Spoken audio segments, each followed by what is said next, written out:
Erekin eta eskuratu 500 megako internet, binguikor linea giga mugagabeekin, telebista laukadekoa eta Netflix, hilean 29 euro bakarrik ordainduta. Eta bi wifi mesh amplifikadore adimendun barne.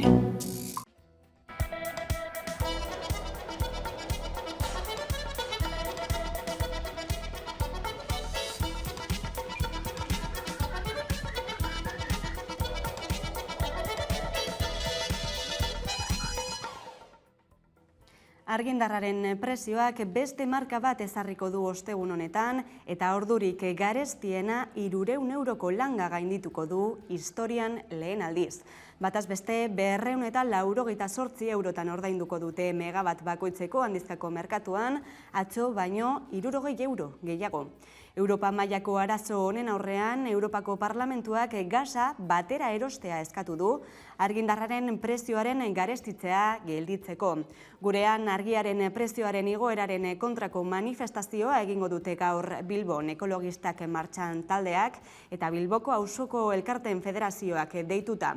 Iberdrola dorretik abiatuko da, arratzaldeko 7:00 eta bihar berriz etxeko argindarra deskonektatzeko deia egin dute alderdi subiranistek. Euskal Herria Bilduk deituta gaueko 10:00-tatik 10:30 argia itzali eta ordu erdi horretan etxeko leiho eta balkoietara irtetera deitu dute kasola jotzera. Mikel Otero. Ez da bidezkoa argindar guztia gasaren prezioaren tamainan ordaintzea, ezta?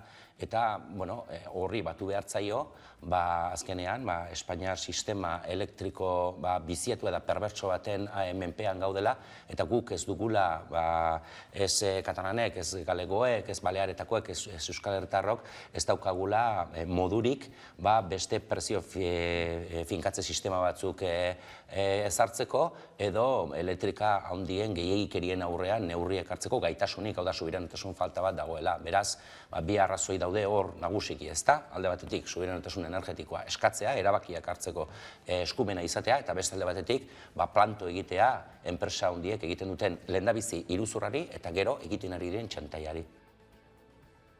Kaixo guztioi, eguerdion eta ongi etorriak gurean gaur magazinera. Egunero legez, Deustuko estudioetatik ari gara, zuzenean, eta mendik eta ordu biterdiak bitartean Euskal Herrian zein munduan gertatutakoak azaltzen saiatuko gara, informazioa, analizia, entretenimendua eta iritziaren bitartez. Urriak 7 ditu gaur, osteguna da, eta gaurtik aurrera Euskal Autonomia Erkidegoan ez da neurri murriztatzailerik. Osasun larrialdi egoera amaituta, aurrerantzean ez da ordutegi ez da edukiera mugarik izango eta nahi beste pertsona elkartu ahalko dira taldeka. Kalera irten gara herritarren ahotsa entzuteko.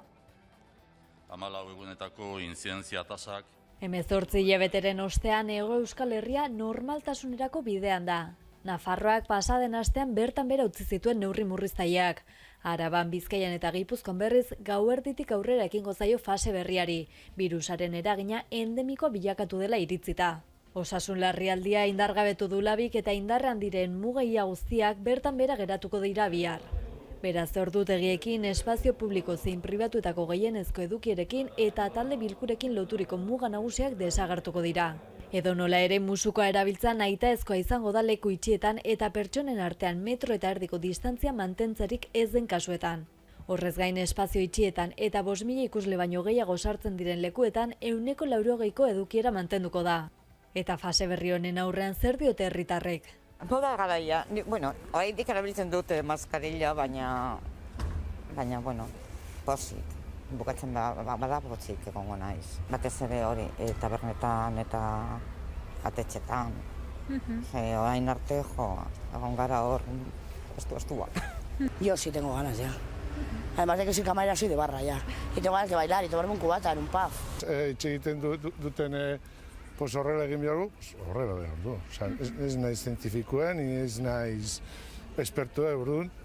Ados nago. Ahora ya va siendo, ahora por supuesto. Lo que nada más es que sea y que no vayamos para atrás otra vez. Que nos liberen de todo o de lo que más se pueda, y porque ya llevamos mucho tiempo con esto de la pandemia, ¿no? Y a ver si tenemos suerte y se acaba para siempre. Beste batzuk aldiz ez daude oso konforme. Es una cosa que yo lo tomaría a priori o por una decisión personal, no. yo me sigo cuidando. Como me ves, me pillas con la mascarilla. Gauerditik neurri guztiak bertan behera geratu arren pixkanaka egin beharreko aldaketa dela diote batzuek. Baina poliki-poliki, ni maskarillak adibidez tranbietan eta autobusetan ondo iruditzen zait. Eta gero kalean ja gogoak ditute, ja kentzeko eta ez erabiltzeko.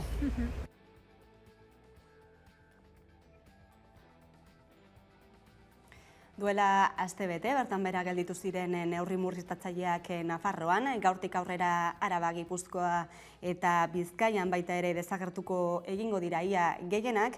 Ipar Euskal Herrian baina oraindik indarrean dira hainbat neurri, naiz eta hoberantz egiten ari duen egoerak pixkanaka, dena den Euskal Autonomia Erkidegoan agenda kulturala ere lehenengora bueltatzen hasi da.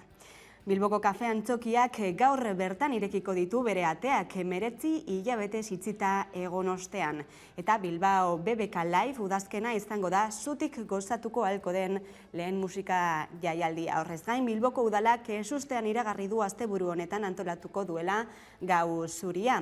Eta osasun larrialdia amaituta, bertan behera utzi behar izan diren jaiak eta festak berriro ere egin ahalko dira. Besteak beste Donostiako udalak baieztatu du San Tomas azoka eta danborrada antolatuko dituela, eta Olatzpeon Tolosako alkateak jakinarazi du datorren urtean inauteriak ospatuko dituztela. Hala ere, agintariek zuhurtziaz eta arduraz jokatzeko enegarren deia egin dute, pandemia amaitu ez dela ohartarazita.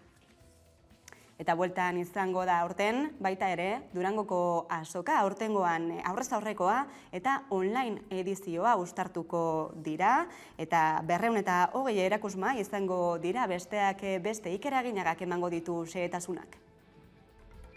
Iragan urteko etenaren ostean Durangoko azokak presentzialtasuna berreskuratuko du bere 56. ediziorako. Hala iragarria zuen Gerediaga elkarteak irailetik eta hala berretsi du Durangoko landako gunean bertan egindako aurkezpen prentsaurrekoan. Egoera epidemiologikoaren bilakaerari so egon dira antolatzaileak eta horrek baldintzatuko du aurtengo azoka, noski. Hala ere, apustua egitea erabaki dutela azaldu du elkarteak eta urteroko sortzaile eta kulturzaleen arteko harremanak berreskuratu nahi dituztela. Salmai fisikoek bat egingo dute iaz martxan jarritako interneteko salmentarekin. Eta hain zuzen joan den urteko edizioa bukatu berritan Nerea Mujika Gerediaga elkarteko lehendakariak adierazitako asmoa berretsi du orain elkarteak. Presentzialtasuna berreskuratzearena alegia. Horretarako, irailaren 19 arte izan zuten argitaletxeek izen emateko aukera. Azoka bera, abenduaren 3tik 8 garatuko da Durangoko landako gunean zein sarean.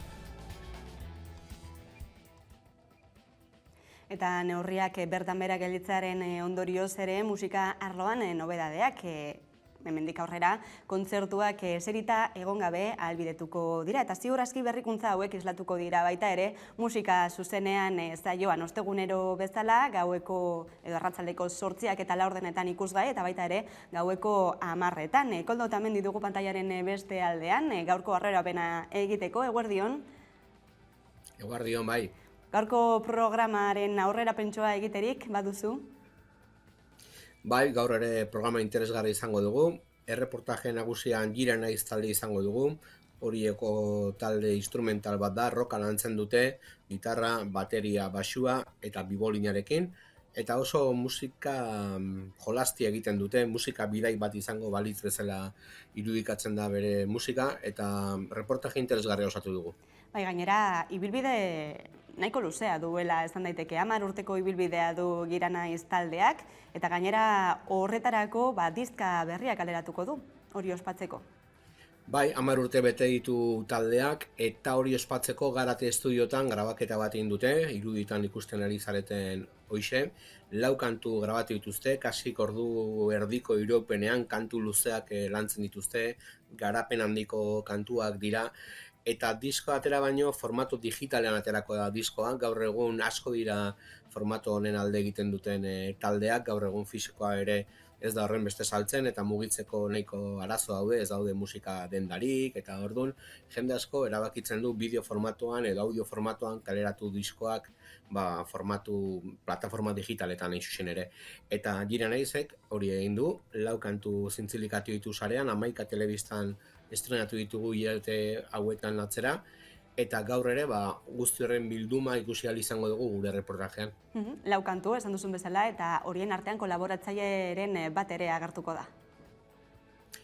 Hixe da, Mikel Anestesiaren parte hartzea dago kantu batean, Mikel Kazaliz, bere izen originalean, eta Mikel taldearen soinu teknikari izandakoa da urteak atzera, eta baita ere grabatu izan die diskoak. Kasu honetan, soinu teknikarirenak Einaute gaztainak egin ditu, Martxel Alcarazorekin batera, Garate estudioetan, ikusten ari garen irudi hauetan, baino kantu batean Mikel Anestesiaren gitarra entzun daiteke, eta erreportajean aipatzen den bezala, Risto Norma osatu zuen bere gitarrarekin kantuan, eta nabaritzen da Mikel sartzen denean kantuak gora egiten duela, ez?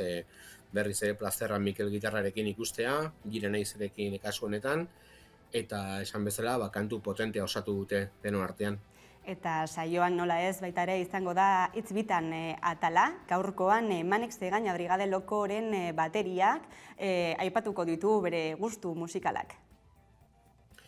Pixkanaka aurrera doa hitz bitan izeneko atal hau, ez? Maite dugu ezagutzea musikariak gertutik, maite ditugu jakitea zein diran bere referentzia, bere eraginak eta bere gustokoak, eta kasu honetan esan bezala Brigade Loko taldeko Manek Zegaina izango dugu gonbidatu, eta bere gustokoak aipatu dizkigu. Adibidez, bere gustoko taldea Never Surrender da, Arrasateko talde mitiko bat, bere gustoko kanta Cook Sparrer taldearen kantu berri bat, ez urteak atzera egindako bat, baizik eta orain dela gutxi egindako bat, eta bere gustoko aretoen artean, Jimmy Jazz aretoa edo Doka aretoa aipatzen ditu. Beste gauza askoren artean, atal interesgarria da, berak aipatzen ditu bere gustokoak eta gu gustora entzun ditugu.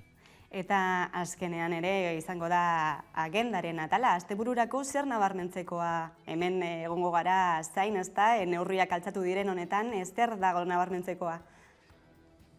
Asteburua barraroa dator, puentea da agenda askorentzako eta nabari da agendan ez dago horren beste emanaldi, baina badira gauz interesgarriak eta aipatu dugun gure agendan nabarmendu bezala Okimoki taldearen 2 emanaldiak, Tolosako Bonberenean eta Zarauzko Putzuzulon izango dira, Working Class Pop diskoa aurkezten, Getaria eta Donostia artean mugitzen den talde bat da, eta musikalki oso erakargarria niretzako, oso interesgarria, eta esan bezala 2 kontzertu eskainiko dituzte. Beste 2 puntu aipatzeko asteburu honetan, Hondarribian Fenomena jaialdia ospatuko da, eta Urretxu Zumarragan Zeta Rock jaialdia, ere nahiko talde arituko direlarik, kasu honetan Kapsula, Bams eta Mokers, eta ni uste berriz ere agenda mugitzen hasi dela eta gu ere gozatzen hasteko garaia delako. Hitzordu horiek apuntatuta beraz, eskerrik asko Koldo Otamendi gurean izateagatik. Eskerrik asko zuei. Eta politika gaiei helduta, Euskal Herria Bilduk manifestazio nazionalera deia egin du azaroaren 20irako Franko diktadorearen heriotzaren eta Santi Bruar eta Josu Muguruza ACBko diputatuen hilketaren urteurrenean. Udane Arbeo. EH Bilduk mobilizazio nazionala deitu du Bilbon azaroaren 20irako eta herri hau beste era batera eraiki nahi duten herritar guztien berrelkartze herrikoia izatea espero du. Euskal Herritarren gehiengoaren nahiak egikaritzeko konpromisoa hartzen dugu, eta azaroaren 20an Bilboko kaleetan fase berri bat irekitzera goaz. Mobilizazioarekin atzean utzi nahi dute izurrian bizi izandako hilabeten iluna ere, eta zauri emozionalak osatzen hasteko eguna izatea nahi dute, berriro elkartzeko eguna.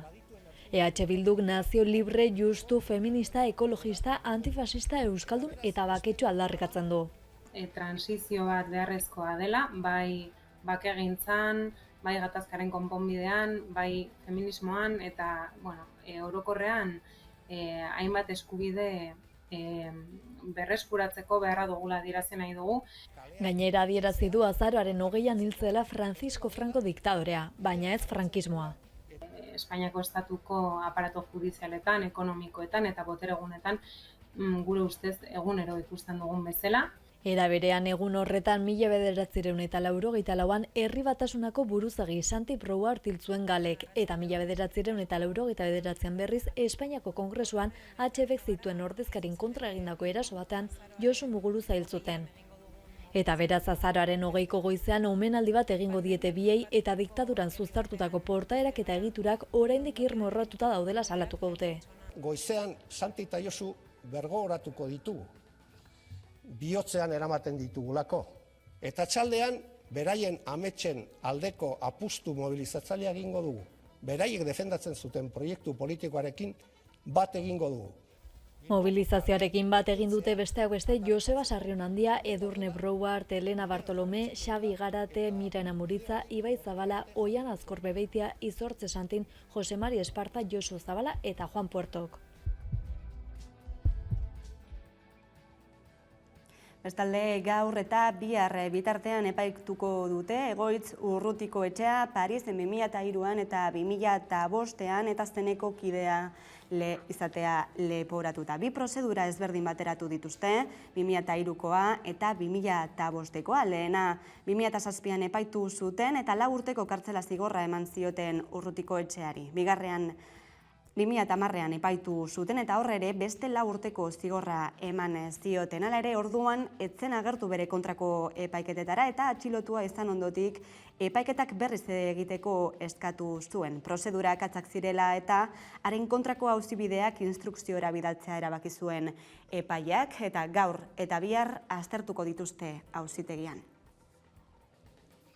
Bestalde, Nafarroako gobernuko DNA bankuak Francisco Lezea mendabiarra identifikatu du Olabeko hobian aurkitutako gorpuzkien artean. 1938an Ezkabako IESean parte hartu zuen eta oraindik zehaztu gabeko beste 15 presorekin fusilatu zuten. Lezearekin dagoeneko 31 pertsona identifikatu ditu Foru Gobernuko DNA bankuak, Memoriaren Nafarroako institutuak kudeatuta eta 285 espediente ireki ditu orain arte. Bestalde, Inigo Urkullu lehendakariak KHT-aren abiadurandiko trenaren lanak amaitzea eskatu du eta hiriburuetarako sarbidean aurrera egiteko eskaintza berretzi egin du. Repsol Petronorrek eta Bilboko udalak antolatu eta Felipe Seigarrena Espainiako erregeak inauguratu duen Bilbo 2021 Zoom mugikortasun kongresuan izan da lehendakaria. Urkulluren esanetan Eusko Jaurlaritzaren nahia 2030erako Euskal Garraioaren mapa amaitzea da eta klima aldaketaren aurkako borrokan lagunduko duen garraio kolektiboko sistema dela HTA adierazi du. Pandemiak agerian utzi du euskal gizartearen indarra, gaitasuna eta konpromisoa. Mugikortasun iraunkorraren erronka ere erabaki pertsonal batekin hasten da. Horregatik, batzar honetatik bat egin nahi dugu mugikortasun iraunkorraren aldeko nazioarteko deialdiarekin. Garraio kolektiboaren, bizikletaren eta oinez ibiltzearen aldeko konpromisoa berresten dugu. Abiadura handiko trenaz, Frantziar Estatu Kontseiluak Bordele-Tolosa arteko trenaren kontrako elkarteek ezarritako errekurtsoak errefusatu ditu. Eztabaidak proiektuaren diru uztartzearen inguruan kokatzen dira orain, eta baita Euskal Herriarekiko balizko loturan ere. Bestalde, Sánchezek gazteen emantzipazioa bultzatzeko 250 euroko bonu gaztea iragarri ostean, Euskal Erakundeek oraindik ez dakite Hego Euskal Herrian indarrean dauden antzeko beste laguntza batzuekin osagarria izan daitekeen, izan ere Euskal Autonomia Erkidegoaren kasuan indarrean dago gaztelagun programa eta Nafarroan egoera antzekoa da. Herrialde honetako gazteek emantzipa programan parte hartzeko aukera dutelako. Beraz, Hego Euskal Herrian Sánchezen bonu berria badirudi ez litzatekeela indarrean sartuko. Eta jarraian kulturarekin lotutako aktualitateak ekarritakoari erreparatuko diogu izan ere, Einaut Zubizarreta Mendieta, umetan hasi zen biolontxeloa ikasten Arrasate musikalen, Trigger ez izenez ezagurazi den euskal eszena musikalean eta 2019an argitaratu zuen bere bakarkako lehen diskoa biolontxeloarekin bide berriak zabaltzen diardu gaur egun. Eta hain zuzen, Trigger, izen artistikoa darabilen Einaut Zubizarreta, ezagutuko dugu, pantailaren beste aldean, geroago egongo gara berarekin, barkatu, Einaut Zubizarretarekin bat egingo dugu berriro ere, esan bezala, kaixo, eguerdion, Trigger, ez izen ez izaguna. Aupa, non? Kaixo, hor ikusten zaitugu pantailaren beste aldean, esan bezala, gaur izan duzu zure hurrengo diskoaren eta baita ere liburu baten aurkezpena, Poliedro volumen bat, disko eta liburua, hain zuzen, liburuari dagokionean, zertan datza? Ez zaitugu ikusten, Einaut. Aurrera jarraituko dugu, saiatuko gara berriro ere Einaut Zubizarretarekin edo Trigger ezagunarekin bat egiten aurrerago, baina esan bezala kulturarekin jarraituz, hainbat esparru eta hainbat ekitaldi daude oraintxe bertan indarrean, horietako batzuk Getxoko udalak eginikoak, izan ere eskaintza zabala prestatu du datozen asteetarako eta hain zuzen Getxoko udaleko kultur zinegotziarekin bat egingo dugu zuzenean, eguerdion, Irantzu Uriarte. Eguerdion, baidan hori. Esan bezala, hainbat ekitaldi, hurrengo asteetarako prestatu dituzuenak, besteak beste, arte eszenikoen jardunaldiak itzuliko dira aurten, bihar. Hain zuzen, zer prestatu duzue 39. edizionetarako? Bueno, edizio honetan, 39. hain zuzen be, osta bere martxan deko guz jardunaldi honek, arte eszenikoak, ja gero eta gehiago dira disiplina gehiago sartzen dugu jardunaldi honetan, hainbat eta hainbat dagozelako eszenikoetan eta euren lekua behar dabe. Eta, bueno, urriaren 8-tik 24 arte, gure etxeetan eukiko dugu, zain zuzen be Musikebarrin eta Romo Kulturetxean egongo dire jardunaldi honek. Arratsaldeko 7-etan izango dira gehienak, baina umeentzako zuzenduta dagozanak ostera 5-etan izango dira. Honen barruen eukiko dugu, adibidez, Houdini eukiko dugu, magiaren inguruan gugaz egongo da eszenatokian, eta programa hau oso ezaguna da, edo espektakulo hau Disney Channelen bidez ezaguna egin zalako, eta geurean eukiko dugu, getxotarrek eta inguruko guztiek edo gure gana datozena disfrutatu dagien. Gero, adibidez, urriaren 9-an, maitasunaren itxiera eukiko genduke, eta 10-ean aldesnudo, ezta?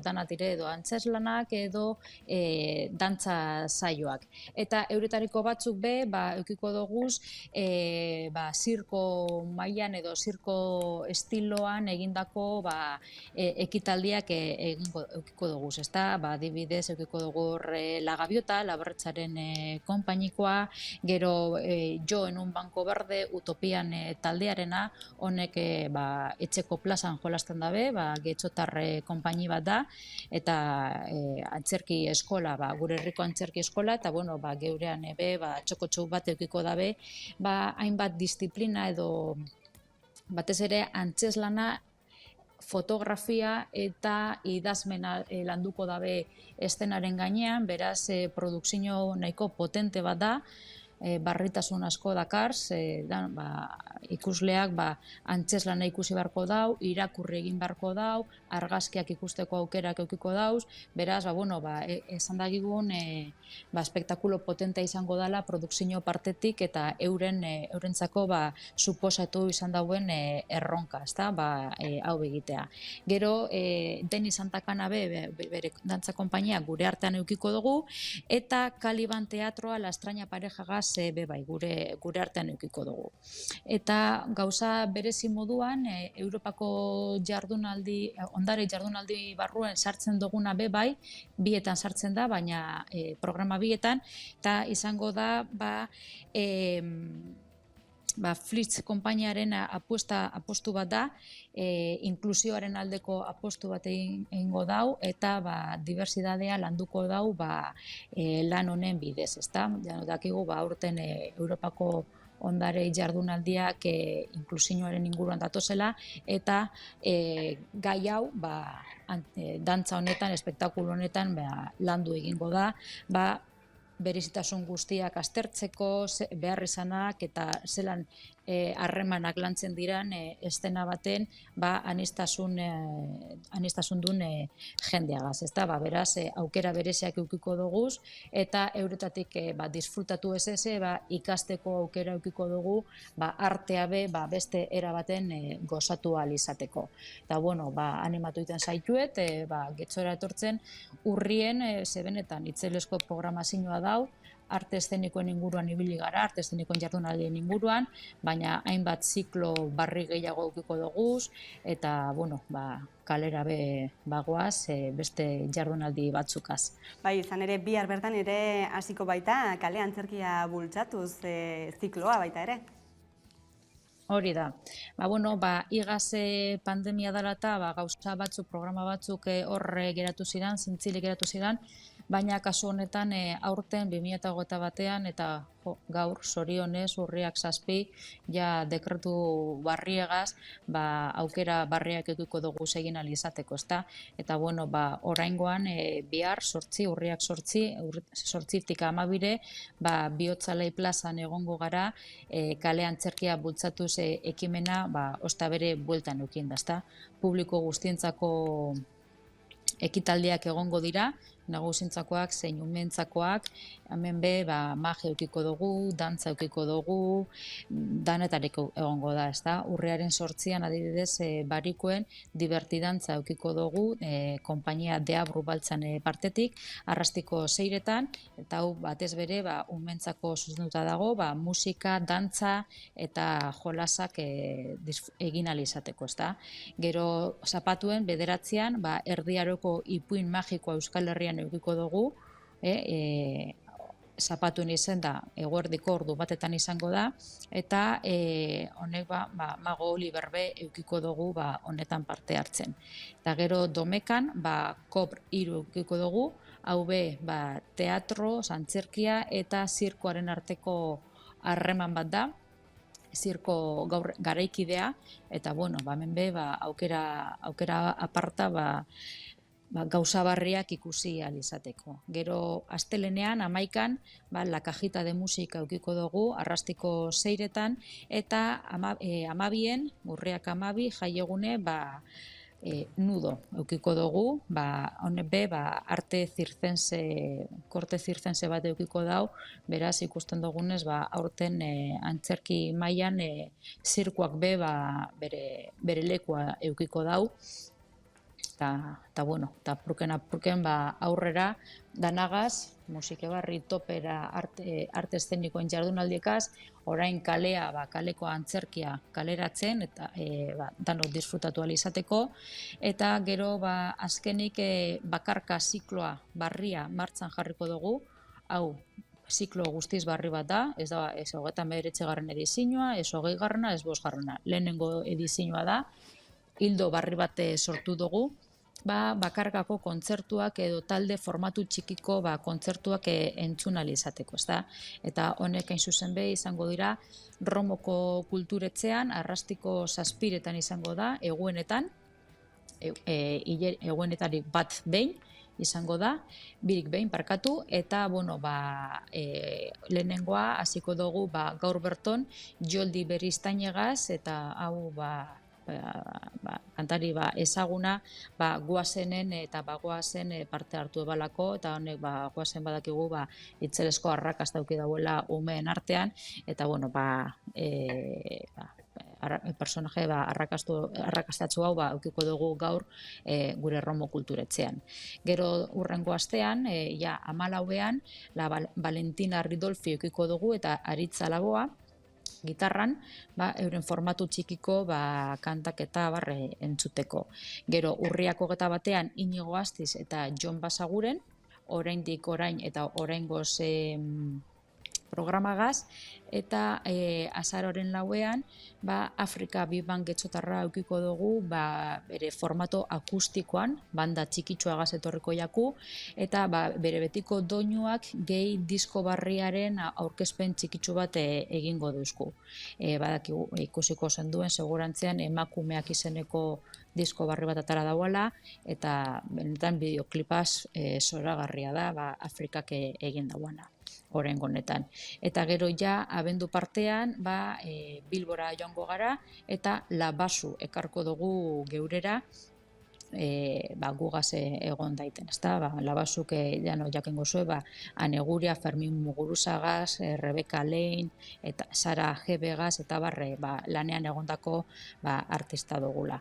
Eta gero, akabuko kontzertokiko dugu ziklo honen barruan, abenduak 9 Sara Zozaiagaz, eta, soinu barriak ekarriko dozkuz,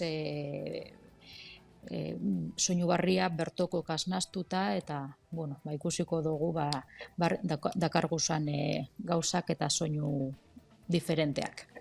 Eskaintza zabala eta zinez interesgarria, hainbat arlotan artestenikoak, antzerkia, musikan ere bai, horre getxon bertan. Eskerrik asko Irantzu Uriarte, honen berri emateagatik. Zeuei. Tarte bat eta jarraian intzuliko gara, Mitxel Lakuntza, ELA sindikatuko idazkari nagusia elkarrizketatzeko orain arte.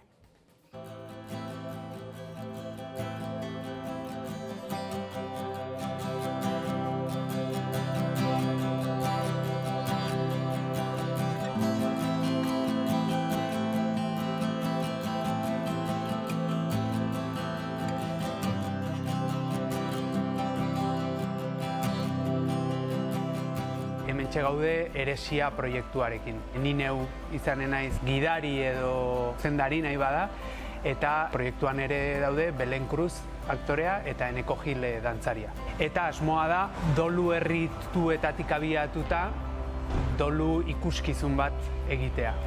Ez da ohiko antzerkia izanen, ez da ohiko dramaturgia bat izanen, non pertsonaia bat dagoen eta bidai bat egiten duen edo zerbait pasatzen zaion. Nahiko genuke gehiago esperientzia poetikoa, bisuala eta dolu esperientzia eszeniko bat izatea. Eta bide horretan sorkuntzan gabiltza. Guretako, halako proiektu batean parte hartzea ederra da, laletxe da. Pentsatzen dugu bai ala bai horre egon biherra geunkala, batetik proiektu nazionala dalako, bestetik kultura bultzatzen duelako, euskal kultura eta sorkuntza. Eta, hiru kontu horrek guretako oinarrizkoa dira. Bergarako Antzolako eta Elgetako tradizioetan oinarritzuko danez bere lana, horrek indartuko gaitxuala pentsatzen dugu, kulturalki indartuko gaitxuala. Eta aldi berian, hori, jarriko gaitxuala Euskal Herriko mapan, beste herri batzukin batera. Sorkuntzarena bazen guretzako nahiko erronka potoloa. Espaloiak Jantzokia gaur egun sorkuntzara bideratzeko asmoekin edo bagebentzan, debagoieneko hainbat taldekin ere harreman egin dugu hori nola bidatu daiteken ikusteko, eta jabetu ginenean guretik sortuaken proiektu nolakoa zen, pentsatu ginen zuzenean gure erronka horrekin bat egiten zuela. Gu abiatu gara ez da gai erreza, eta konplexua da alako egoera emozional estremo bat dolua dena, Gertuko norbait hiltzen denean, sortzen zaigun egoera guzti hori nolabait pieza eszeniko batetara eramatea ez da erreza, baina guk egin duguna izan da nolabait lanera etorri baino lehen estimuloak, bai irudiak, bai soinuak, bai usaiak inkluso esperientziak ekartzea gutatik, hau da, ekipoa sortzen dugunetik, eta horrekin hasi gara lanean. Hasi gara ikusten nola funtzionatu dezaken edo nola ibili daiteken hori eszena gainean. Eta horretaz gain, horrekin hasi gara aurreko astean Elgetan eta aste honetan Antzuolan, eta gerora, bigarren pauso batean, gustatuko litzaiguke gutaz harago bisitatzen ditugun edo lanean egongo garen herri hauetako herritarrekin halako bibentziak, esperientziak eta doluaren inguruko estimulo horiek ere nolabait hartzea eta gure lana elikatzea.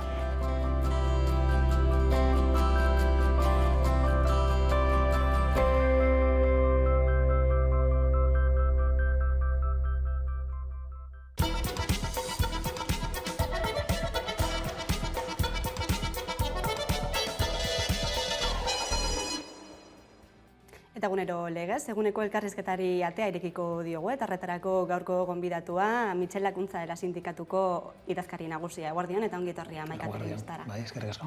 15. kongresua prestatzen ari zarete, azaroaren amaieran ospatuko duzuena. Ildo nagusien artean estatu propio baten aldarria egin duzue. Nondik dator erabakia? Bueno, hori da, planteatzen ditugun horietako bat, eta esango nuke hausnarketa ez dela berria sindikatuan.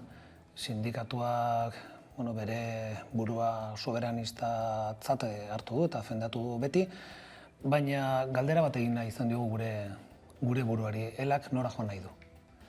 Eta kongresu honek erantzun bat eman behar digu bide horretan, ez? Eta elak autu bat egin nahi du, estatu propio baten aldeko autu bat, independentziaren aldeko autu bat, eta errepublika baten moduan ikusten dugu etorkizun hori, ez?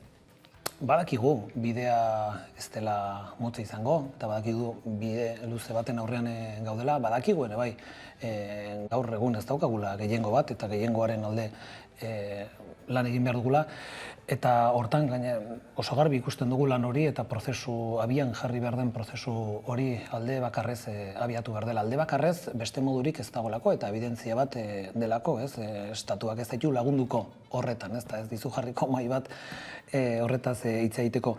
Prozesuaz hitz egiten dugunean eta alde bakarrez egiteko bide hortan, pensatzen dugu hori dela ezinbesteko abiapuntua, beste aukerarik ez dugula. Hori izan da beste herriek ere hartu duten bidea eta nahita nahi ez ala izan behar du, ez?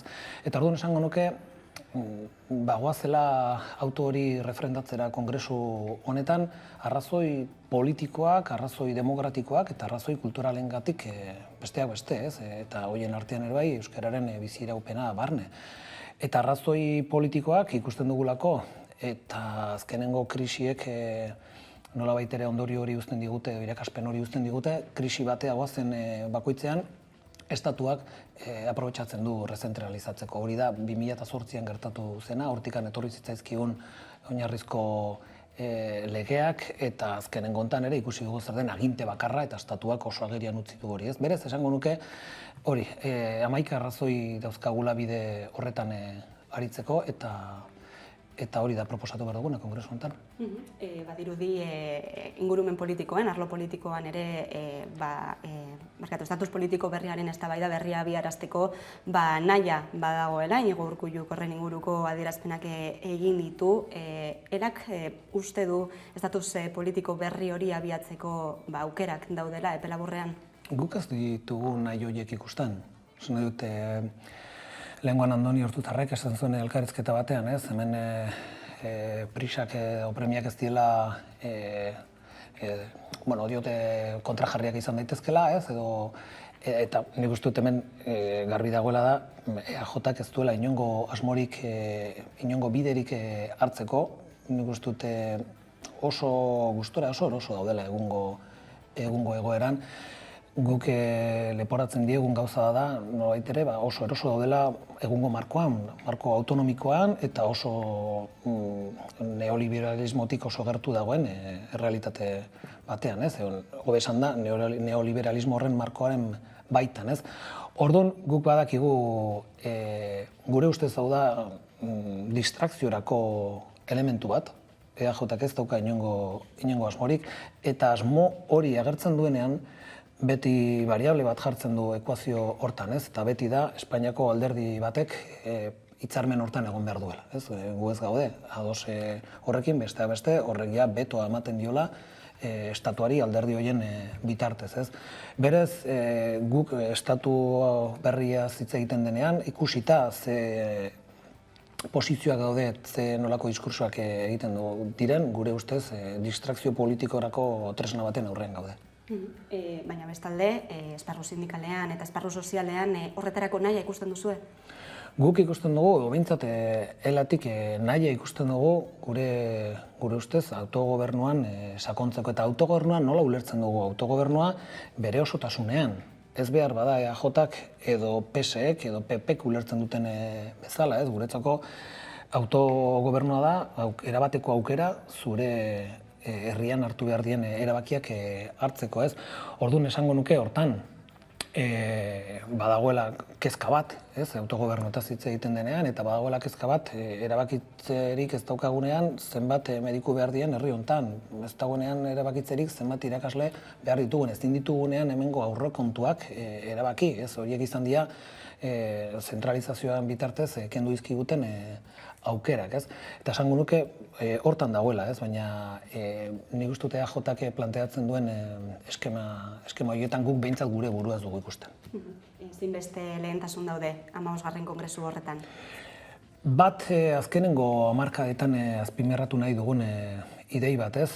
Batez ere prekaritatearen kontrako borroka sindikala. Eta nola nahiko borroka bat, ez? Honek behartzen gaitu soldata arrakala erdigunean jartzera, behin-behineko tasuna, soldata bajuak, eta guk ikusten duguna da Euskal Herrian bai azkenengo urtetan prekaritate hori hedatu egin dela, gero eta zabalagoa dela eta gero eta eremu gehiagotara iritsi dela. Eta sindikatuaren beharra da, hain zuzen ere, toki horietara iristea. Gaur egun esango nuke iristen garela, baina gehiago iritsi nahi dugu eta hori da erronka, ez? Uste dut ez dugula ez garela konformatzen daukagun irismen horrekin, ez? Eta gero lotu nahi dugu, gaur egun pandemiak ere utzi dizkigun irakaspen horietan badago, ez?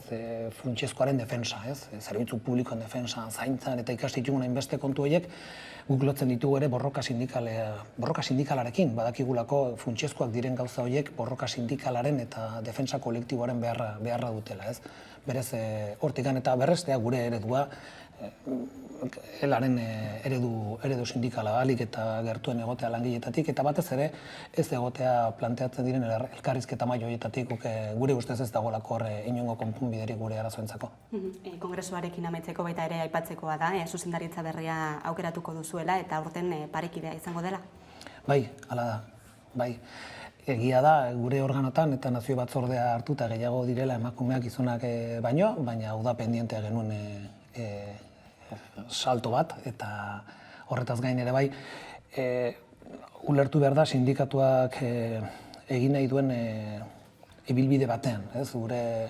Gu sindikatu feminista bat izateko bidean gaude, uste dute gauza asko egin behar ditugula horretara iristeko, baina bide hori hartu nahi dugu, eta egin behar ditugun barne aldaketen artean sauda bat gehiago.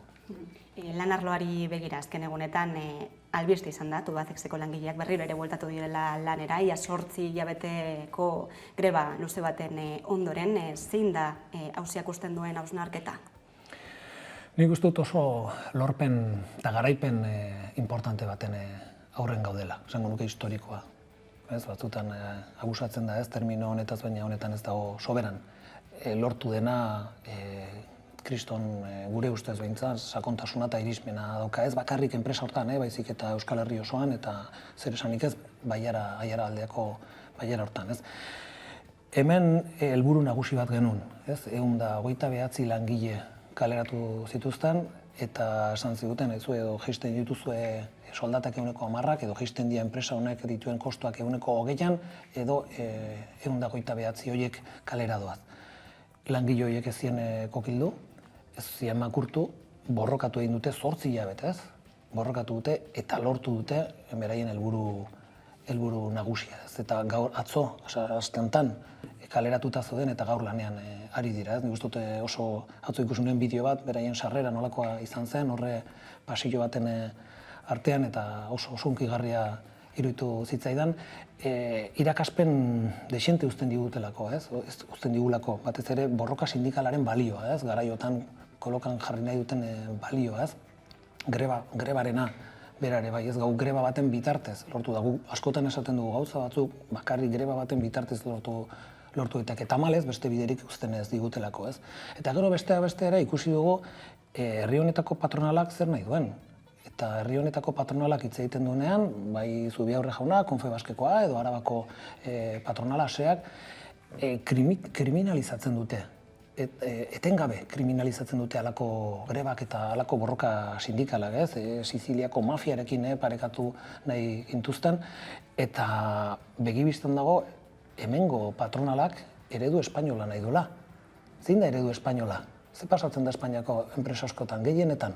Enpresek planteatzen dituzela kaleratzeak, eta horre negoziazio, sasi negoziazio bat ematen dela, eta azkenean langile horiek hor bukatzen dute kalean, indemnizazio hobetuko dira, horokasea, baina horrazken finean hortan geratzen da, eta hori ez da Euskal Herrian pasatzen, eta patronalak badaki.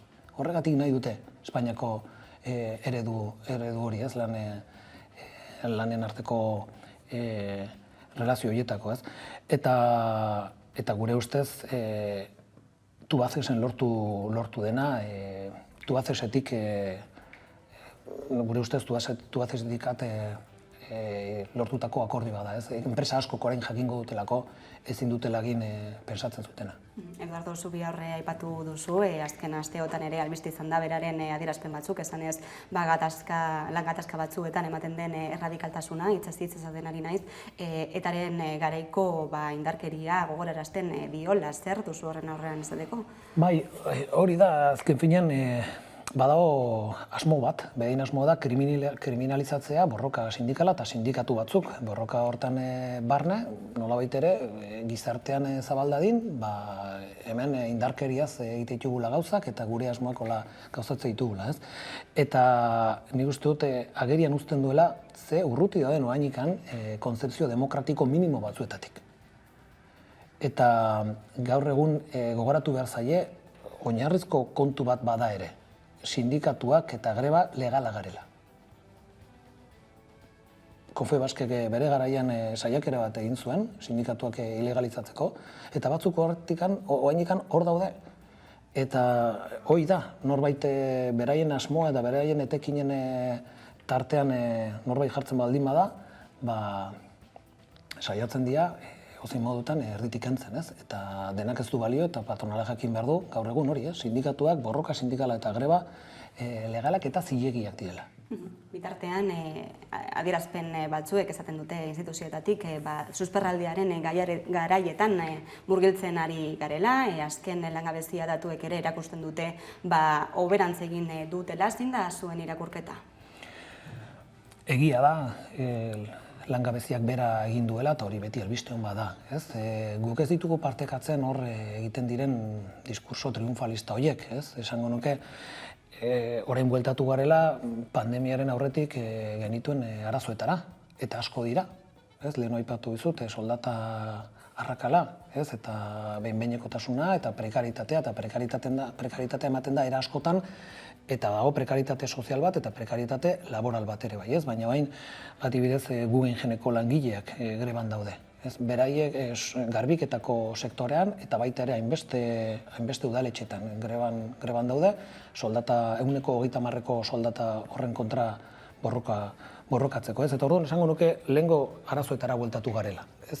Eta ez gaudela ongi, eta gauza hemen ez gaudela oso urruti gaudela egoera ideal batetik, ez? Eta honekin lotuta ere bai, nik uste dut ere bai, badaudela hemen seinale kezkagarri batzuk, hain hasi direnak ateatzen, eta badira arazoak hemen ikusten ari garenak gasarekin, argindarrarekin, arazo logistikoak, zenbait materialeak behintzat iristen zaizkigun mezuak enpresa batzuetatik horiek dira, ez?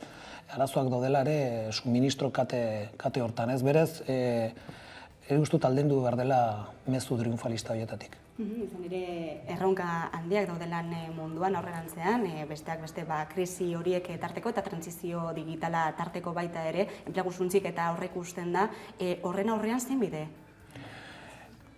Egun egiten ez dena, hau da, hori aurre ikustea ja pausoa da. Guk hori esaten diogu Eusko Jaurlaritzari eta Nafarroko gobernuari. Hemen aldaketak etorriko dira, nahi eta nahi ez, etorriko dira. Eta hemen ikusten ari gara batzuk ez, eta besteak beste autogintzaren inguruan, eta herri honetan autogintzak badu bere pisua, ez. Eta gure ustez galdera bat egin beharko genioke gure buruari, ez, zer elikatu nahi dugun hemen eta nola. Eta hori da mai gainen jarri behar den galdera bat, eta guk ez dugu ikusten hor inongo pausorik gobernuen Nafarroko eta Euskal Jaurlaritzaren aldetik, ez. Eta badakigu Alemania bezalako herrialdeek bere pausoak ematen hasi diela, eta bere garaian Eusko Jaurlaritzari proposamen bat eman genion, hori badakigulako ere kalteak izango diela, langabezia etorriko dela hortan, eta ez dela gatazkatsua izango dela prozesu hori, ez? Eta proposatu genion fondu bat, fondo publiko bat, funts publiko bat, enpresek ordaindu behar dutena, gure ustez, enpresen gaineko zergan bitartez, 3.200 milioi mai gainean jartzeko, halako aldaketak eta halako prozesuak egiteko, baina gauza horietaz gurekin ez dute hitz egin nahi. Eta lan orduei dagokionean aldaketak emateko garaia izan daiteke?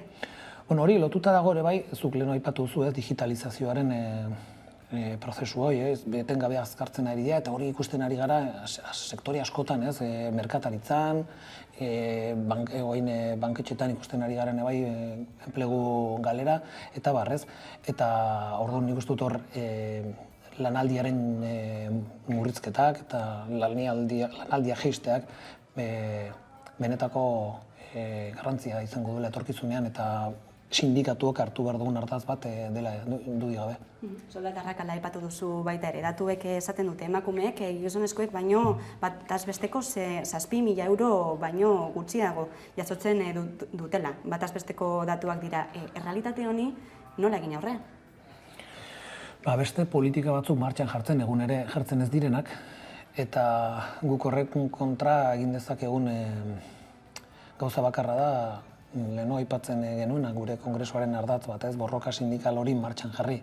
Zer da borroka sindikala? Jendea antolatu, langileak antolatu, eta sindikatua benetako tresna bat izan dadin langile horientzako. Eta guk horren aurrean ze ikusten dugu, gure esku dagoena, gauza da beste egin beharko liaten hainbat kontu egiten ez dienak, baina gure kontu batetik mobilizazioaren beharra dago, eta horre egin dira, greba feministak nola baitera erdigunean jartzeko, eta gero borroka zehatz batzuk hartu eta erdigunean jarri, eta hor leheno aipatzen izun, baina ere azkenengo egunetan atera da Gipuzkoako residentzietan ze gertatzen ari den, edo Guggenheimeko langileak, edo hainbat udaletxetan ematen ari den greba. Greba horien atzean emakumeak daude, denetan. Eta hemen gauza bat ikusi dugu prekaritatea beti doala emakumearekin bat. Hori da autopolitiko eta ekonomiko baten ondorio bat, eta lehen esaten dizun bezala, guri geratzen zaiguna da hori mobilizazioa batetik proposamenak egin, eta gero bestalde jende antolatu horren kontra egiteko beste biderik ikusten ez dugulako. Zaintza lanak betidanik izan dira sektore feminizatua, aipatu duzun bezalase. Zaharretzei buruz aipatu duzu baita ere Gipuzkoako auzi hori, Gipuzkoako zaharretzen auzi hori, txara bat egoitzako egoiliarrek egoera jakin batzuetan, oheratuta 14 orduz ematen dituztela argitara eman den txosten hori, zuek egindako ikuskaritza baten ondoren, zer da gertatzen ari dena, izan ere Maite Peña diputatuak eta baita ere Markel Olano, Gipuzkoako aldun nagusiak esan dute gauza puntualak direla, horren aurrean zer esango zenuke? Orain arte ez ziren ez da gauza puntualak. Orain zea aldatu da, beraien inspekzioak, Gipuzkoako aldundiak egindako inspekzio batean, ikusi dela langileok eta denok ikusten genuen gauza bat. Eta da, ze baldintzetan dauden residentzietako egoiarrak. Guretzako ez da berria. Horietako langile batzuk esaten zuten. Urteak eman ditu gauza alatzen, ez dakik oin zenolako jartzuna izan duen. Zergatik, inspekzioa batek nolabait ere horren konstatazioa ekarri duelako, ez? Baina ez da bakarrik residentzia hortan. Enpresa askotan, residentzia askotan gertatzen ari da hau. Eta ez da egia. Markel Olanok esaten duena ez da kaso puntual bat. Eta badakite hemen arazoa ereduan dago. Eta badakite ez dagoela baliabide nahikorik, badakite ere bai, badaudela langile asko joan nahi ez duten lanera. Eta arazoa dozkatuela besteak beste erizainak ere bilatzeko, inork ez duelako joan nahi. Zergatik, baldintzako oso kaskarrak dielako, oso gogorra delako. Eta testigantza goiek entzuten direnean, guk ikusten duguna da batetik errealitatea, guk residentzioetan ikusten duguna langile horiek kontatzen digutena, egoiarrek eta beraien senideek ere ikusten dutena, eta gero bestalde dago aldundiak egin nahi duen propaganda. Eta hori da agerian geratzen nahi dena. Propaganda horrek ja ezin dio aurre egin errealitate horri, eta hori da gertatzen ari zaiona. Eta hemen okerrena da ez dutela langileekin hitz egin nahi. Ela da hor sindikaturik nagusiena, eta ez dute gurekin hitz egin nahi. Eta ez dute hau konpondu nahi. Eta berez, ukatu nahi dute realitate hori, eta gainera, okerrena, ez dute ez da pausorik eman nahi. Beraz, egoera hori iraultzeko epe laburrean mintzat, aukerarik ikusten duzue? Hori aldundiaren esku dago, gu oso kezkatuta gaude horrekin, da ez dakit zenbat gauza izango dituen egiteko aldundi nagusi batek, baina zaizkit asko hauek baino importanteak etortzen burura. Ez dakit, pensatzen dut hori, errepideak kuidatu behar diela eta beste gauza horiek ez, baina residentzietan gertatzen ari dena, guretzako, hor lehentasunen artean egon beharko liateke, eta guk ez dugu ala uste. Eta lehen osaten izun ez da kaso puntuala, eta bihar, hain zuzen ere, utziko dugu garbi ez dela hola. Berak esan du egoera puntual bat dela, eta bihar testigantzak eta probak izango ditugu ikusteko hori zentro gehiagotan gertatzen ari dela. Madrilik etorriko diren erreformei begira, mahai gainean dago pentsioen erreforma hori, eskribaren adierazpenak tarteko, baita ere lan erreforma indargabetzeke dago oraindik ere, nahiz eta adostua izan duela urtebete. Zuen iritziz, Euskal Alderdiei zer eskatuko zeniekete? Kontrako bozka ematea murrizketarik baldin badago, eta defenda ezatela lan erreformaren indargabetzea. Hori da eskatzen diegu. Esaten diegu, murrizketarik baldin badago, ez eman zuen arlo batean, pensioen arloan, ez? Gu oso kezkatuta gaude, ez? Eta hau eskriba, ministroa entzutea besterik ez da egin behar. Oso garbi hitz egiten du. Gertatzen dena da, gero, urrengoan esaten duela da, ez diazu ongi ulertu eta berriz esango dizuet, ez, ongi ulertzen da. Hoi da, mai hortan dagoen arduraduna, eta honek esaten du, hemen belaunaldi batek, hau da, 60. hamarkadan jaiotako langile horiek aukeratu beharko dute. Edo urte gehiago lan egin, edo pensioa jaitsi.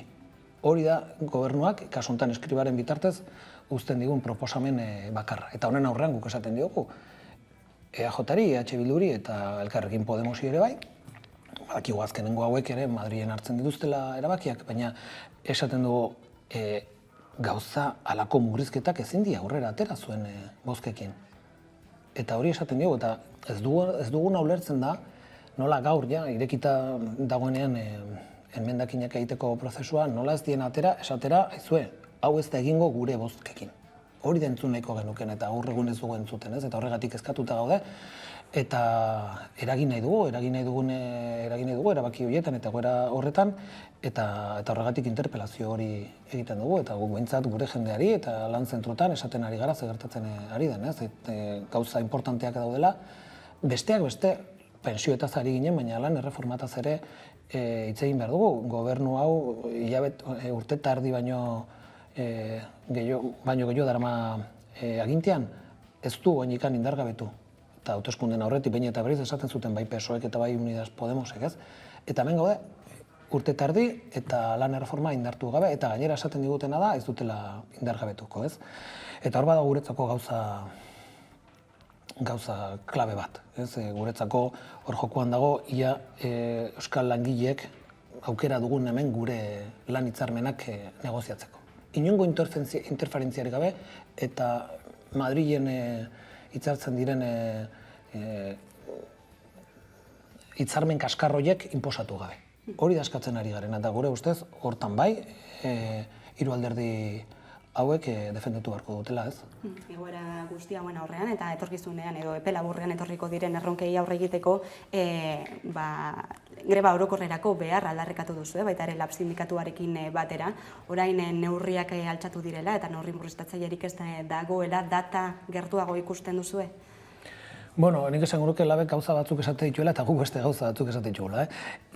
Guk esan dugu, halako egoera baten, deskribatu dugun egoera baten aurreran greba oso presente izan behar dela. Baina grebak helburu bat izan behar du. Grebak balio behar du iraultzeko edo eragiteko bai lan erreforman eta pensio erreforman. Eta gure ustez horregatik importantea da guretzako ezagutzea zer dioten lan erreforma horiek, zer da zehazki proposatzen dutena, horien zehaztapenak non dauden, eta horren aurrean sindikatuak erabaki bat hartuko du, baina gure ustez greba oso lotuta egon behar da egoera horiekin, eta batez ere eraginkorra izateko gure ustez. Mitxel Akuntza, ela sindikatuko idazkari nagusia, eskerrik asko Ameka Telebistara gerturatzeagatik. Zuei, eskerrik asko. Eta jarraian, solasaldiari ekingo diogu, gaurkoan Ibon Meinika eta Fermi Rubiraltarekin, orain arte. Naiz, Madeleine taldeko abeslari eta gitarra joletako bat, eta ohiko bizi bat izeneko kantaren bideoklip puska aurkezten dizuet. Liam McDonnellek zuzendua eta Arriguriko lagunek ekoitzia. Ea gustatzen zaizuen, eta era berean gonbita luzatzen dizuet Bizi Musika izeneko programa ikusteko, merezi duta.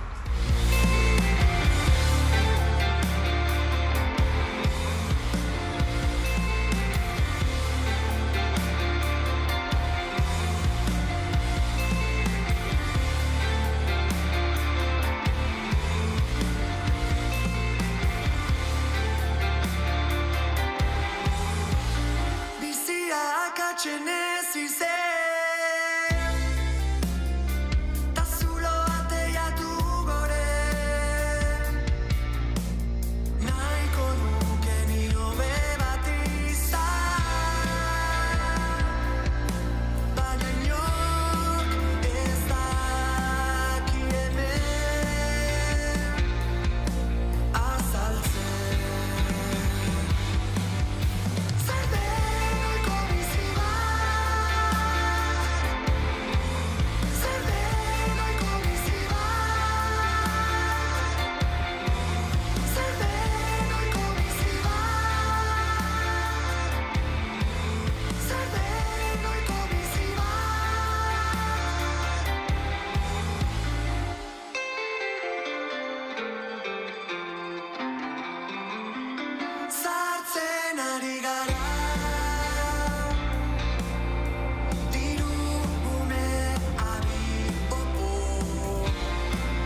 Eta egunero bezala, solasaldiari bide emango diogu eta horretarako gaurko gonbidatuak dira Ibon Miñeka, eguerdion.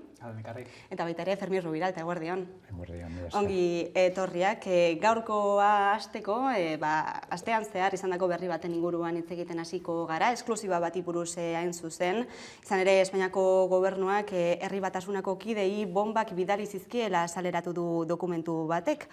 Antonio Asunción, Espainiako barne ministroiak, CSID, Espainiako inteligentzia zerbitzuko orduko zuzendari, Emilio Alonso Manglanorekin, izandako hizketaldi baten eduki argitara eman baitu ABC egunkariak. Gogoratu, Jose Antonio Cardosa postaria, Ildefonso Salazar atzebeko kidearen buzoian gutun bat ustera zijoala 1989an, baina gutuna lehertu eta bertan hilde zela.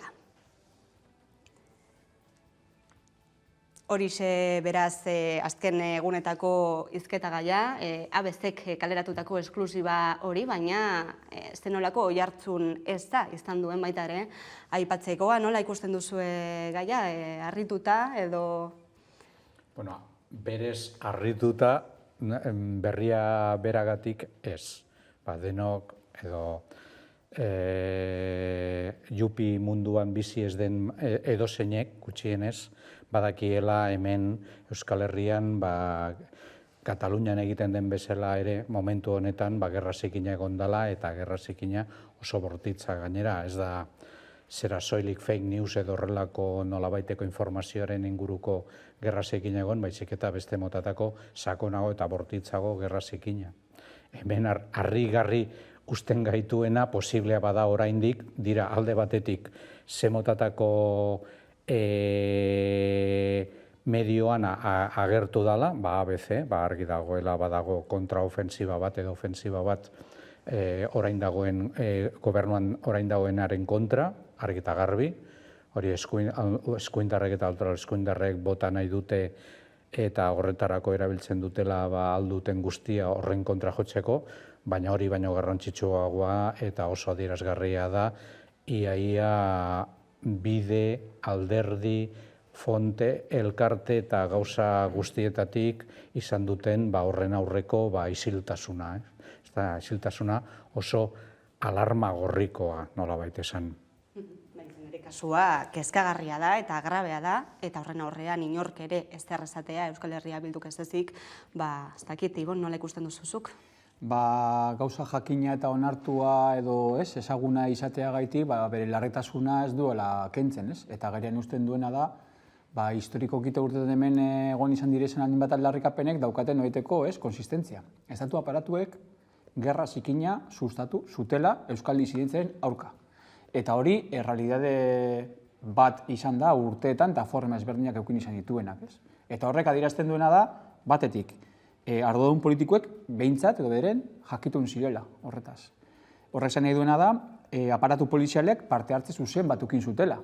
Eta horrek zen nahi duena da, gainera, diru publikorekin finantzatua izan zela. Eta hori estatu demokratiko bat bere buruari sartzen dion errealitate batean. Eta gainera gehitzen zaio, orain aipatzen ari duzuena, azkeneko hilabetean zarata asko egon da, gauza zenbaitetan, eta inkluso maila eta neurri ezberdinetako, egoeren aurrean oso arin eta oso modu kontundentean altxatu da ahotsa, eta gaur da eguna, oraindik orain ez dugula beste hainbat instituzio, ardura politikoa dituzten kideengandik inongo deklaraziorik edo adierazpenik jaso. Eta horrek maila batean adierazten duena da, askotan aipatu izan dena, eta dela, hemen badaudela, gatazka politiko baten ondorioz egondako errealitateen aurrean, badaudela lehen mailako edo bigarren mailako errealitateak, eta badagoela soilik egia aitortza eta reparazioa garatzeko noiteko eskubidea eduki dezaketen aukera hori daukaten biktima batzuek, eta badirudi beste batzuei horrelakorik ezin zaiela aitortu. Eta hori benetan herri honek aurrera pausuak emon ditzan, onartezina den kontu bat da, eta ardura politikoak eskatu beharko genituzke. Eta instituzio daukaten ardura horretan baita ere zentratu. Eta gero nik azkeneko elementu bat, eta uste dut baita ere horrek badaukala, zoritzarrez ez dauka bakarrik iraganari begirako errealitate bat, baizik eta gaurkoa eta biharkoari erantzuten dion zerbait, eta dela, Problematika politiko sakonei aterabide politikoak emoteko borondaterik ez dagoenean, disidentzia politikoa, espresio ezberdinetako disidentzia politikoaren aurka, jokabide represibo ugari esartzen direla eta nolabait ere horri Euskal Herrian askotan pairatu izan den kontu bat da, baina ez da bakarrik iraganekoa. Goratzen bazara, aurrekoan nigo nintzen hemen, geunen hitz egiten komunikabide baten itxieraz. Orduan, gaurko errealitate bat ere bada, eta horrek baita ere zer gogoetatu ekarri beharko lukuk, ez da? Beste eskandalu bati buruz ere hitz egin behar dugu gaurkoan, Frantziar estatura joan bergara horretarako, izan ere 330.000 adin txikikok sexu gehiagikeriak jasan dituzte 1950 eta 2000ko hamarkada bitartean, Frantziako Eliza Katolikoari lotutako erakundeen baitan. Familiaren eta lagun artearen atzetik Eliza da adin txikikoenganako sexu indarkeria gehien erregistratu den eremua Frantziako estatuan. Batzorde independiente batek eskatu dio Eliza Katolikoari duen ardura bere gain har dezala eta biktimei ordain ekonomikoa ematea baita ere, eta aipatzekoa baita ere Baionako elizbarrutian gutxienez 25 adingabek jasan dituztela sexu abusuak urte tarte horietan.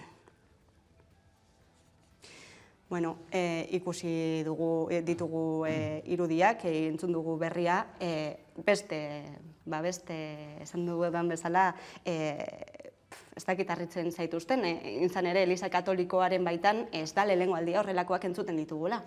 Beste toten baten aurrean gaude, ez da? Beste mugi ezina dirudien toten baten aurrean. Suposatzen dut, hemen zalantza asko sortzen direla lehenengoa. Kapaz izango litzateke Espainiako Eliz Katolikoak gauza bera egitea. Hori da, gure zalantza guztirekin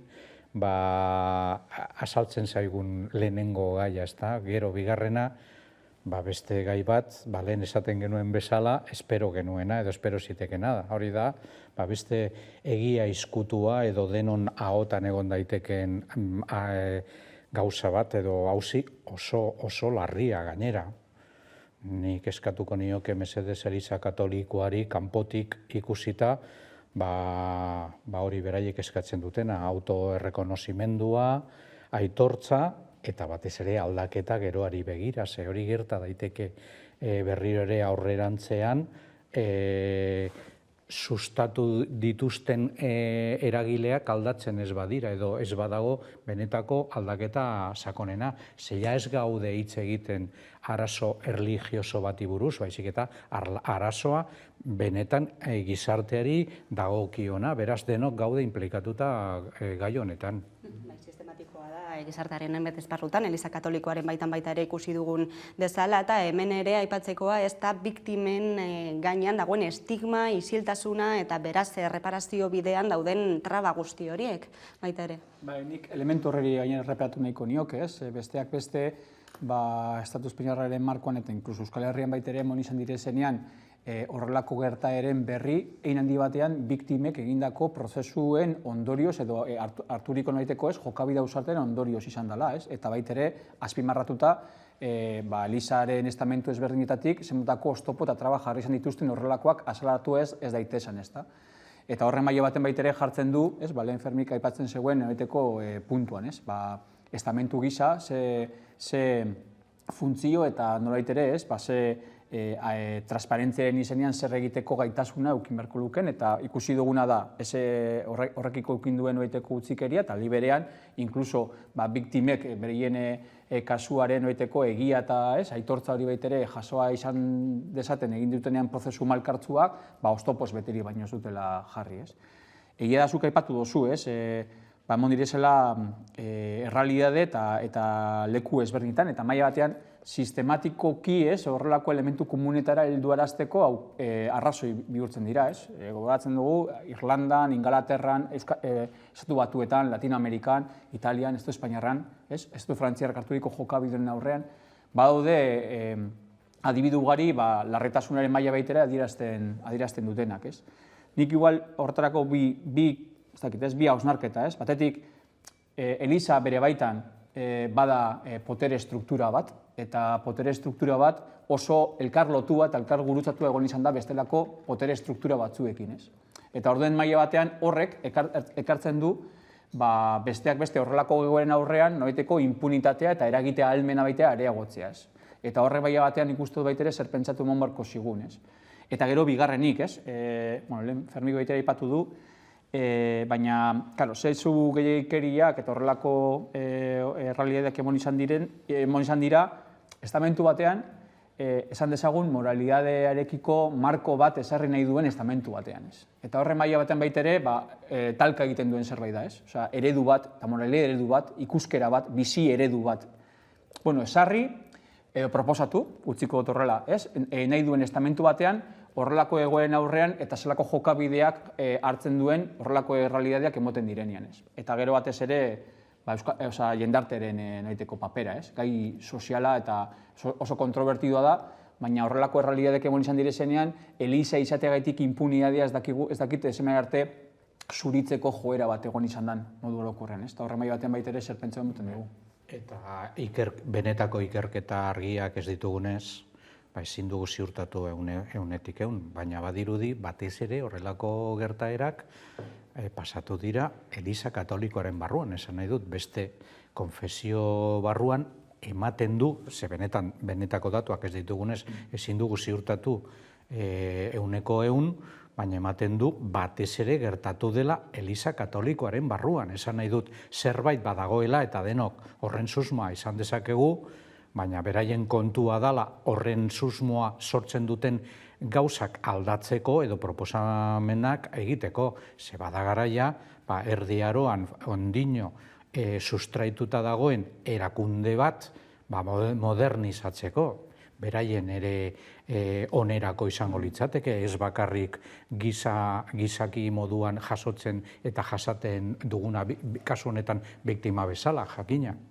Galdera asko, eta lan handia oraindik ere egiteko ikusiko dugu ea zen nolako evoluzioa duen gai honek izaten baldin badu. Gaitz aldatuko dugu, izan ere atzokoan Joseba Alvarez, militante donostiarra epaitu baitzuten, hain zuzen duela 3 urte kaleko saltzaile baten atxiloketan udaltzaingoaren lana oztopatu izana leporatuta. Alvarezen arabera oso modu txarrean eta arrastak azeramaten saltzailea, Musa izeneko gazte afrikarra, eta horrelako kasu bat berriz ikusiko balu, berriro egingo lukeela baieztatu du Alvarezek.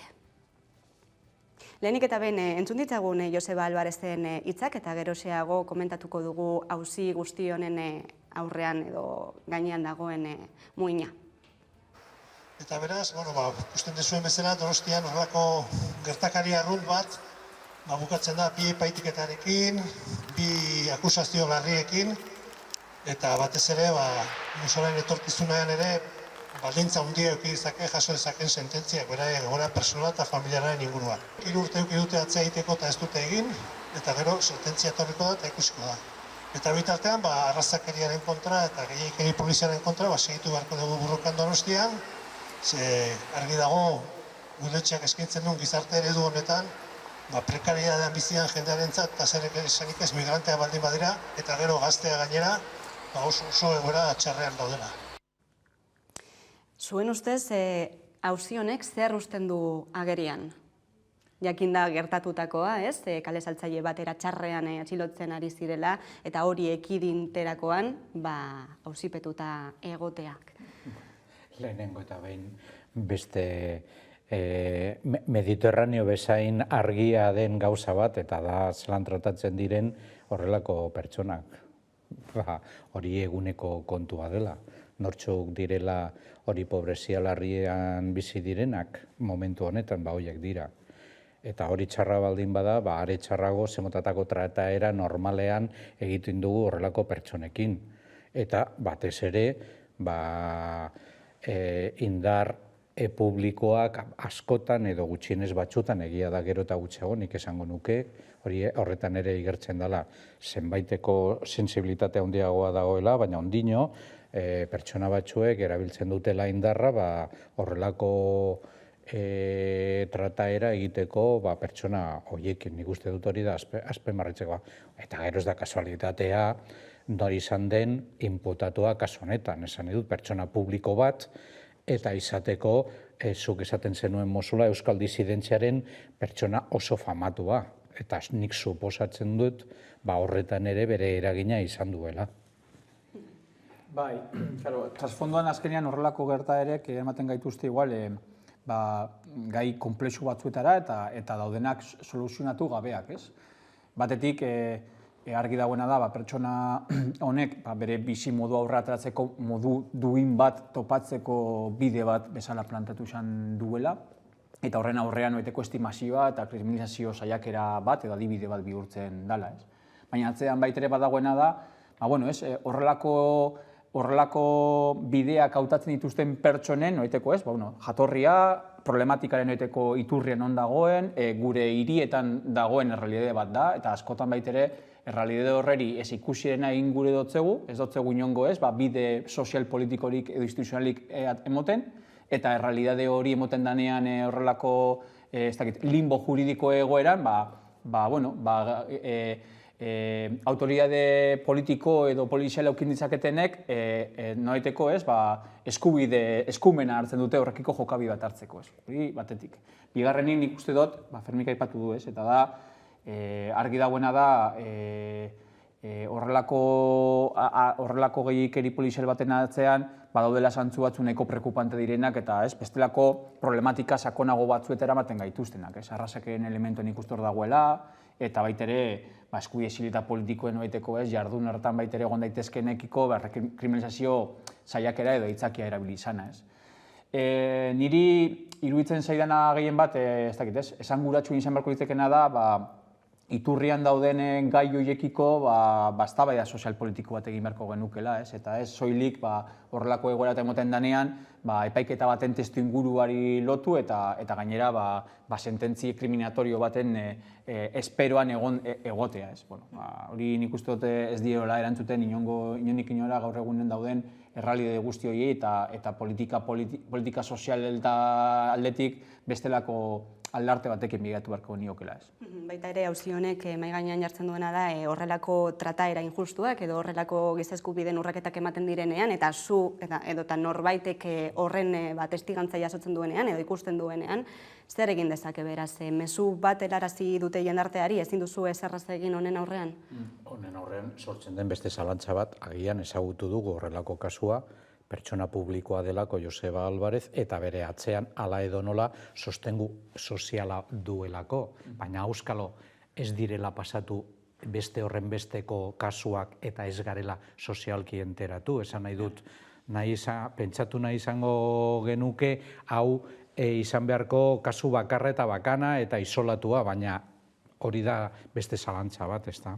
Eta pertsona migrariak adibidez ez baitere bere burua defendatzeko dituen mugak, ezintasunak eta bere eskubide zibil eta politiko guztiak bereztasunean bermatuak ez direla, ez? Eta horrek maila batean ekartzen duena da gaiarekiko baitere lanketarako aukera eza. Zelan tratatzen dituzte, hemen Bilbon udaltzainek topatzen dutenean etxegabeko pertsona bat eta kentzen zaie daukaten guztia.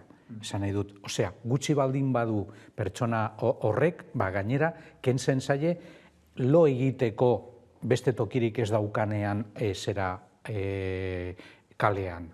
Niri iruditzen zait, benetan oso gorria, oso egoera gorria eta salatzekoa, benetan. Aipatu duzu, errora jo behar dela horrelako kasuak ikusterakoan, emigrazio politiketara eta baita ere harrera politiketara. Gehienetan, eta gurean adibide ugari daude, herritarren gain gelditu direnak. Entzun dezagun Olatz Talabera, Artea proiektuko kidea da, beraiek artean bizitza duinago bat izaten laguntzen diete migratzaileei. Guk jaten dugu sistema desobeditzen dugula oinarrizko eskubideak obeditzeko, ez? Maiz legediak trampa egiten dute eta bukatzen dute oinarrizko eskubideak direnak ujatzen, ez?